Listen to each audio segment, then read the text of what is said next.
Good morning students. Next topic है accounting treatment of revaluation of asset and liability when change in profit sharing ratio. लाभ हानि अनुपात परिवर्तित होने पर संपत्ति और दायित्वों के मूल्यांकन की आवश्यकता इसलिए पड़ती है क्योंकि हमारे स्थिति विवरण में जो हमने एसेट और लायबिलिटीज को शो किया हुआ है उसकी एक्चुअल में वैल्यू बढ़ भी सकती है और घट भी सकती है। तो पता होना चाहिए कि उसमें क्या परिवर्तन हुआ है और उस समय जो भी परिवर्तन होने से लाभ और हानि होते हैं उसको बांटने का अधिकार पार्टनर्स को होता है पुराने अनुपात में। तो इसके लिए ये ज्ञात किया जाता है। इसकी दो तरह से स्टडी होती है। Revise value are to be recorded in books और are not to be recorded in books. तो जब हमने रिवाइज वैल्यू को बुक्स में दिखाना है उसके लिए हम बनाते हैं रिवैल्यूएशन अकाउंट। रिवैल्यूएशन अकाउंट एक नाम मात्र का खाता होता है जिसके डेबिट में हम लॉस यानी कि एसेट की वैल्यू कम हो तो लॉस होता है, लायबिलिटीज की वैल्यू इंक्रीज हो तो प्रॉफिट और लॉस होता है। इसी तरह से अगर एसेट की वैल्यू इंक्रीज हो तो प्रॉफिट होता है और लायबिलिटी की वैल्यू डिक्रीज हो तो प्रॉफिट होता है। तो इस तरह से हम डेबिट और क्रेडिट में ये शो करते हैं। तो इस तरह से जो लाभ और हानि होता है रिवैल्यूएशन से वो ट्रांसफर किया जाता है पार्टनर्स कैपिटल अकाउंट में। तो हम इस क्वेश्चन को इस एग्जांपल से समझेंगे। ये एग्जांपल आपके नोट्स में दिया हुआ है। ये बैलेंस शीट है। 1 अप्रैल 2014 से लाभ हानि को पूंजी अनुपात कैसे निकालेंगे? ये इसकी कैपिटल दे रखी है 2,50,000। तो इसका अनुपात निकाल लिया आपने 4:4:1। इसमें बांटेंगे। पुराना रेशो ये दे रखा है, नया रेशो ये हो गया। उन्होंने ये सहमति की स्टॉक को 20% कम पर वैल्यूड किया जाए। प्रोविजन फॉर डाउटफुल डेट्स जो है 1500 से इंक्रीज हो जाएगा। फर्नीचर जो है डेप्रिसिएट हुआ 20% से, कंप्यूटर 15% से। आउटस्टैंडिंग वेजेस के 3500 है। बिल्डिंग जो है उसको वैल्यूड किया 3,50,000। गुडविल जो है वैल्यूड की 63,000। उन्होंने ये कहा अल्टर्ड वैल्यू को दिखाया जाएगा। इसका मतलब हमने रिवैल्यूएशन अकाउंट बनाना है। और ये भी कहा कि जो रिजर्व और प्रॉफिट एंड लॉस अकाउंट है इसको डिस्ट्रीब्यूट नहीं करना।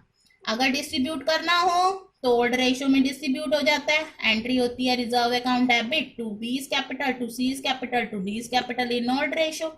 इसी तरह से पी एंड एल अकाउंट को भी डिस्ट्रीब्यूट किया जाएगा। P and L account debit to B's capital to C's capital to D's capital. लेकिन अगर हमने डिस्ट्रीब्यूट नहीं करना चाहते, अनडिस्ट्रीब्यूट रखना चाहते यानी कि बांटना नहीं चाहते, उस केस में क्या होता है इसकी एडजस्टिंग एंट्री होती है जैसे गुडविल की होती है। सिंगल एंट्री से इसको एडजस्ट किया जाता है सैक्रिफाइस और गेन निकाल के। अब हम पहले रिवैल्यूएशन अकाउंट बनाएंगे। देखिए स्टॉक का मूल्य कम हुआ 20% से। तो ये देखिए रिवैल्यूएशन के डेबिट में 2 स्टॉक लिखेंगे। 1,80,000 का स्टॉक है, 20% कम हुआ 36,000। जितनी वैल्यू से कम होता है उतनी वैल्यू आती है। प्रोविजन फॉर डाउटफुल डेट 1500 से इंक्रीज हुआ, लायबिलिटी इंक्रीज हो गई, लॉस है डेबिट में। फर्नीचर डिक्रीज हुआ 20% से तो 6,000 क्योंकि 30,000 का फर्नीचर है, 20% यानी कि 6,000। कंप्यूटर 2 लाख का है, 15% से डिक्रीज हुआ तो 30,000। आउटस्टैंडिंग वेजेस जो है 3500। बिल्डिंग 3,50,000 है। बिल्डिंग आपको शो कर रखी है 3 लाख की और अब एक्चुअल वैल्यू 3,50,000 है। 50,000 से बिल्डिंग बढ़ गई तो बाय बिल्डिंग 50,000 हमें प्रॉफिट हो गया। अब इधर का टोटल ज्यादा है डेबिट साइड का, क्रेडिट का कम है तो ये लॉस हुआ। लॉस किस रेशो में बांटेंगे? 27,000 लॉस को 3:2:1 क्योंकि इनका पुराना अनुपात जो है पुराने अनुपात में ही बांटा जाता है। 13,500, 9,000, 4500 ये ट्रांसफर होगा कैपिटल अकाउंट में। ठीक है। अब कैपिटल अकाउंट बनाएंगे हम। उससे पहले हम क्या करेंगे, गुडविल और जो ये रिजर्व और प्रॉफिट एंड लॉस है इनको एडजस्ट करेंगे। इसके लिए हम निकालेंगे सैक्रिफाइस और गेन। सैक्रिफाइस और गेन निकालते कैसे हैं? Odd ratio minus Q ratio. देखिए 6 और 9 का एलसीएम निकाला, 3 दूनी 6, 3 तिया 9, इनको मल्टीप्लाई किया 18 आ गया एलसीएम। अब हम क्या करते हैं, नीचे वाले से भाग करते हैं और जो आंसर आता है उसको ऊपर वाले से गुना करते हैं। 6 से डिवाइड 18 को 6 से डिवाइड करेंगे, 6 18, 3 को 3 से मल्टीप्लाई करेंगे 9, 9 दूनी 18, 2 चौक 8। जब आंसर पॉजिटिव आए तो आपको बताया था सैक्रिफाइस होता है, और जब नेगेटिव आए तो गेन होता है। तो इस तरह से हमने सैक्रिफाइस और गेन निकाल लिया। अब हमने जो एडजस्ट करना है उसको ले लिया, goodwill, reserve, profit and loss. तो टोटल आ गया 1,26,000। हमने इनको एडजस्ट करना है एक एडजस्टिंग एंट्री में। तो जो गेन कर रहा होता है उसकी कैपिटल अकाउंट डेबिट होती है, क्योंकि जो गेनिंग पार्टनर है वो सैक्रिफाइसिंग पार्टनर को पे करता है, तो उसकी कैपिटल रिड्यूस होती है, इसलिए कैपिटल को डेबिट करते हैं, और उन जो सैक्रिफाइस कर रहे होते हैं उनकी कैपिटल क्रेडिट होती है। सीज कैपिटल अकाउंट डेबिट 1,26,000 गुना 2/18, 1,26,000 गुना 2/18, 7 के टेबल पे 18 सत्ते 126, तो ये 14,000 आ जाएगा। तो इस तरह से ये 14,000 आ गया। B cap to B capital to B capital, ये एडजस्टमेंट हो गई।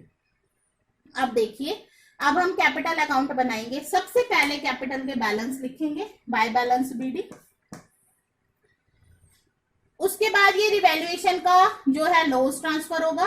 देखिए कैसे होगा, इसकी जो एंट्री होगी वो क्या बनेगी रिवैल्यूएशन लॉस की, B is capital account debit, C is capital account debit, D is capital account debit to revaluation. ये इसके क्रेडिट में है तो ये इसके डेबिट में आ जाएगा।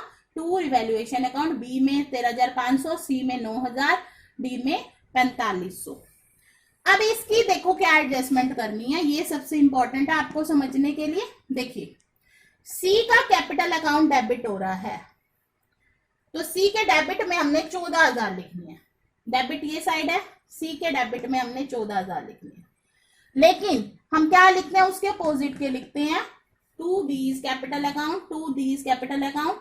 यहाँ बी और डी लिखना है, लेकिन अमाउंट जो है सी में लिखना है, 7,000 जो उनके सामने दे रखा है।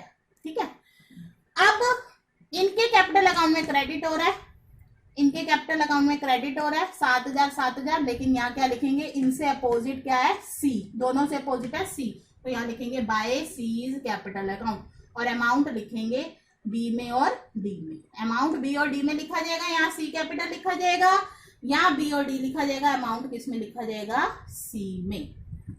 ठीक है, फिर हम क्या करेंगे, इसका टोटल करेंगे, ये बैलेंस हमारे आ जाएंगे। तो इस तरह से हमने ये किया। अब हम बनाएंगे balance sheet, revise balance sheet. वो देखिए कैसे बनेगी।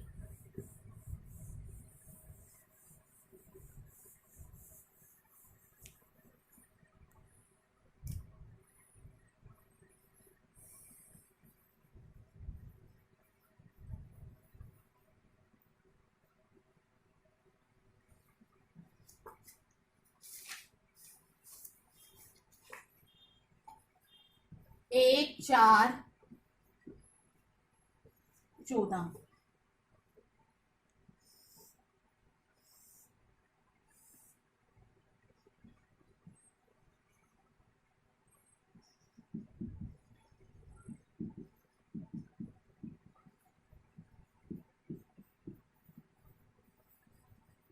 अब हम रिवाइज वैल्यू को कैसे शो करेंगे, देखिए। सबसे पहले तो हमें दे रखा था कैश एट बैंक, उसमें कोई चेंज नहीं हुआ, जो चेंज नहीं हुआ वो एज इट इज लिखना है। Cash at bank 32,000,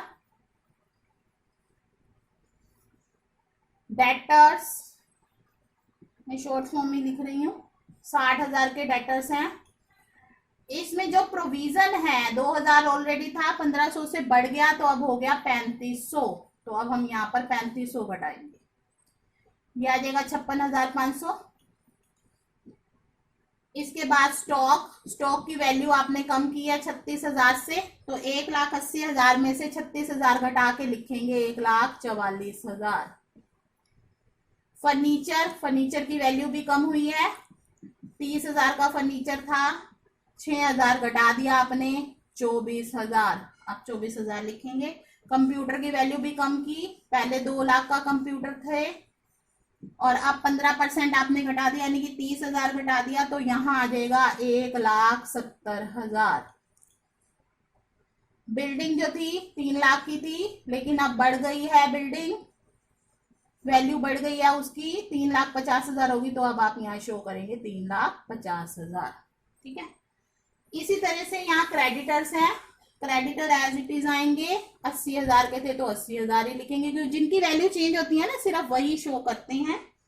bill payable पर भी कोई इफेक्ट नहीं पड़ा, वो भी as it is 7,000। Bank loan पर भी कोई इफेक्ट नहीं पड़ा, 2 लाख का बैंक लोन है, 2 लाख आ गया। अब आउटस्टैंडिंग वेजेस पहले वाली बैलेंस शीट में नहीं थे, लेकिन अब हम रिवाइज बैलेंस शीट बनाएंगे 1/4/14 को। जो जो हमें दे रखे हैं, देखिए इसमें जो जो एज इट इज दे रखे हैं, जिसको हमने इसमें चेंजेस नहीं किए वो एज इट, जैसे कैश एट बैंक है फॉर एग्जांपल 32,000, तो ये एज इट इज दिखाया जाएगा। डेटर 60,000 के हैं, लेकिन प्रोविजन जो है 1500 से बढ़ गया था, हमने यहाँ पर 1500 से बढ़ाया, तो अब हम पहले 2,000 था, 3500 करके इसमें से लेस करेंगे। स्टॉक की वैल्यू कम हो गई, 1,80,000 का स्टॉक था, 36,000 कम हो गए, 1,44,000 आ गया। फर्नीचर की वैल्यू 6,000 से कम होगी, 30,000 का फर्नीचर था, 6,000 कम हो गए, अब रह गया 24,000 का। कंप्यूटर 2 लाख के थे, उसकी 30,000 से कम हो गए, अब रह गए 1,70,000 के। बिल्डिंग की वैल्यू बढ़ गई, 3,50,000 होगी, जो न्यू है वो शो करना है। क्रेडिटर को कोई चेंज नहीं हुआ, एज इट इज। बीपी कोई चेंज नहीं हुआ, as it is. Bank loan change नहीं हुआ, as it is. Outstanding wages बढ़ गई, ये लायबिलिटी बढ़ गई है, तो ये अब शो करेंगे 3500 से। रिजर्व और प्रॉफिट और लॉस अकाउंट को उन्होंने डिस्ट्रीब्यूट नहीं करना था, तो हमने एडजस्ट करके अब यहाँ पर शो करेंगे as it is. Capital account के अब नए बैलेंस आएंगे, 1,93,500, 1,70,000, 52,500, तो इस तरह से ये टोटल हो गया 7,76,500। ये हमारी बैलेंस शीट बन गई।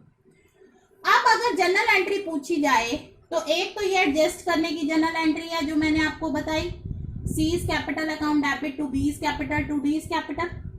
रिवैल्यूएशन से रिलेटेड क्या जनरल एंट्री होंगी, revaluation account debit to stock, to provision for DD, to furniture, to computer, to outstanding wages. इसकी एंट्री होगी building account debit to revaluation. फिर लॉस ट्रांसफर करने की entry, B's capital account debit, C's capital account debit, D's capital account debit to revaluation. तो इस तरह से हमने ये पूरा क्वेश्चन कंप्लीट कर लिया। लेकिन हमारी